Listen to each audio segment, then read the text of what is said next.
Well, first, it just must be acknowledged that certain problems are very complicated, and it may in fact be that there's no clear right answer in the generic case, or even in any specific case. It's hard to know what is true in certain cases, and it's hard to know, given what you think is true, what to do about it. I mean, what is the path to the greatest happiness, or mitigating the most suffering, and what sort of policies should govern these spaces, and whose when there is a zero sum contest, whose desires or whose feelings should win out. It's very complicated, and the trans issue is not something I've thought a lot about. I haven't read Schreier's book, although I feel like I have a good sense of what's in it. I've read about it. Well, you have daughters, so I think really you should. I think anyone who has Yeah, daughters should. yeah. Well, but I mean, this is an issue that has been more and more unavoidable, and it's a I mean, just kind of a few bright lines I would point out here. One is, I think it's a real phenomenon, right? It's not trans. Right. Gender identity is and its variance is, I have no reason to doubt that this is real, that some number of people feel like they are in the wrong body, and then the question is what to do about Yes. that.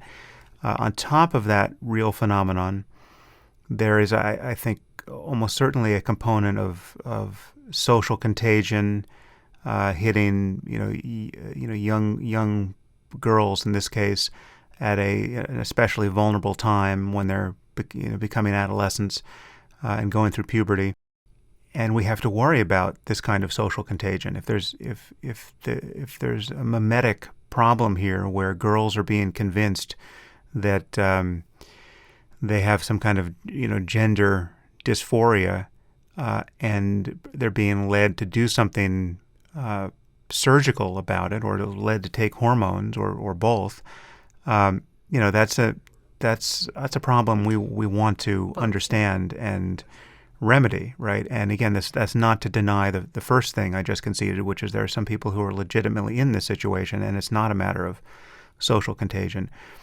And what we need is the ability to have a good faith conversation about all this and get down to facts.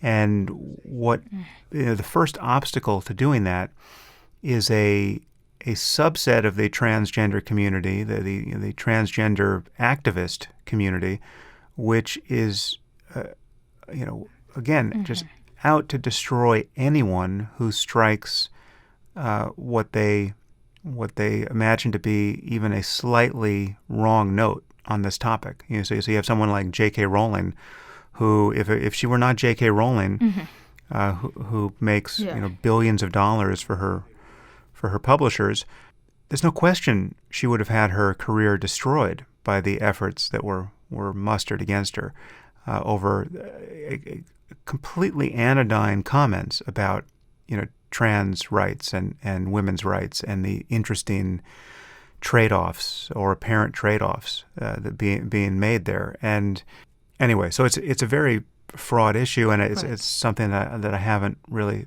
focused on. But clearly, what we need are patient, good faith, compassionate conversations about just all that's implied here about human difference and the possibility of mitigating human suffering, and we're not getting that because of largely because it's largely not. Again, I'm sure there are examples to the contrary, but generally speaking, it's not because there are so many transphobic, bigoted assholes who just want people to suffer, right? What's really causing chaos here is this new religion, this activist religion, and it's obviously it's happening on many other issues.